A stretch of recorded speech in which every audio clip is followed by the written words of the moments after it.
नमस्कार दोस्तों। तो कैसे हैं आप? स्वागत है आपका डिवाइन विजन हिंदी चैनल पे।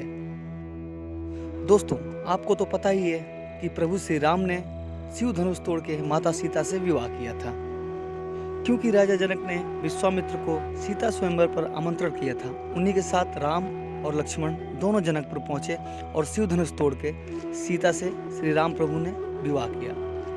दोस्तों, सीता स्वयंवर में बड़े बड़े देश के बड़े बड़े राजा महाराजा, यहाँ तक कि लंकापति रावण भी आया था।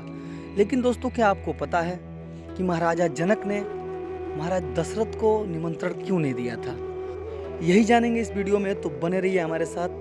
चलिए दोस्तों, आपको बताते हैं कि राजा दशरथ को जनक ने सीता स्वयंवर में क्यों नहीं बुलाया था।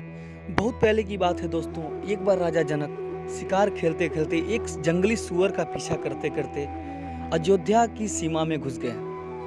राजा जनक शिकार करते करते बहुत थक गए थे। उन्हें प्यास भी लगी थी और भूख भी लगी थी। राजा ने सोचा कि जल्दी से शिकार खत्म करके और कुछ खा पी लिया जाए। राजा जनक ने उस सुअर पे निशाना साधा और बाण छोड़ दिया। उस जंगली सुअर के ठीक पीछे ही एक गाय खड़ी थी। दोस्तों, जैसे राजा जनक ने बाण छोड़ा, वो सुअर कूद के आगे निकल गया और बाण सीधा जाके गाय को लग जाती है।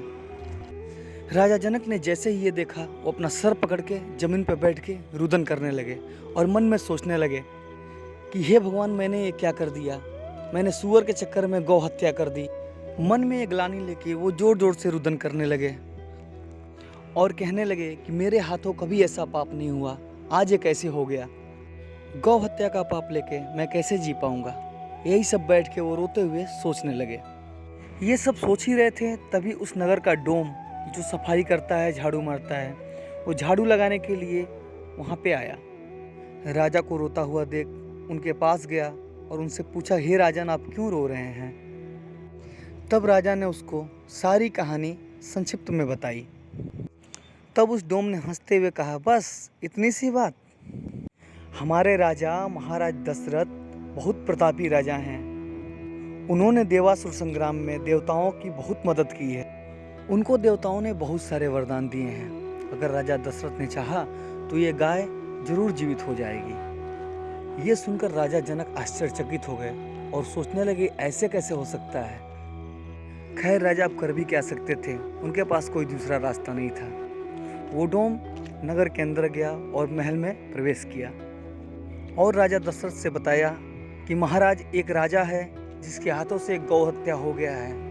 वो बहुत रुदन कर रहा है, बहुत रो रहा है। कृपया आप उसकी मदद करें, उस गाय को कैसे भी जीवित कर दें। राजा दशरथ उस समय कुछ आवश्यक कार्य में व्यस्त थे, तो उन्होंने एक कमंडल में जल लिया, उस पर कुछ मंत्र पढ़े और डोम के हाथों में देके बोले, इस जल को लेके जाओ और मरी हुई गाय पे भगवान नारायण का नाम लेके छिड़क देना, वो गाय जीवित हो उठेगी।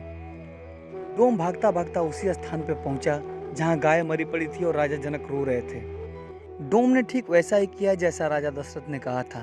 वो डोम हाथ में जल लेके भगवान नारायण का नाम लेके जल गाय के ऊपर छिड़क दिया। गाय तुरंत उठ के खड़ा हो गई और घास चरने लगी। राजा जनक बहुत प्रसन्न हुए और अपने गले में पहना मोतियों का माला निकाल कर उस डोम को दे दिया और साथ में आश्चर्यचकित भी थे। इसके बाद राजा जनकपुर आ गए और इस घटना के बाद कभी उन्होंने शिकार नहीं खेला। दोस्तों, राजा जनक ने जब सीता स्वयंवर रखा तो देश के सभी राजा महाराजाओं को बुलाया, सभी को निमंत्रण दिया। लेकिन राजा दशरथ को इसलिए निमंत्रण नहीं दिया कि जब एक मरी हुई गाय एक डोम के हाथों जल छिड़कने से जी सकती है, कि जब राजा दशरथ एक मरे हुए जीव को जिंदा कर सकते हैं, तो ये धनुष कौन सी बड़ी बात है। इसी तरह राजा दशरथ किसी को भी स्वयंवर में भेज के धनुष उठवा सकते हैं और मुझे अपनी प्यारी पुत्री सीता का विवाह उस आदमी के साथ करना पड़ेगा।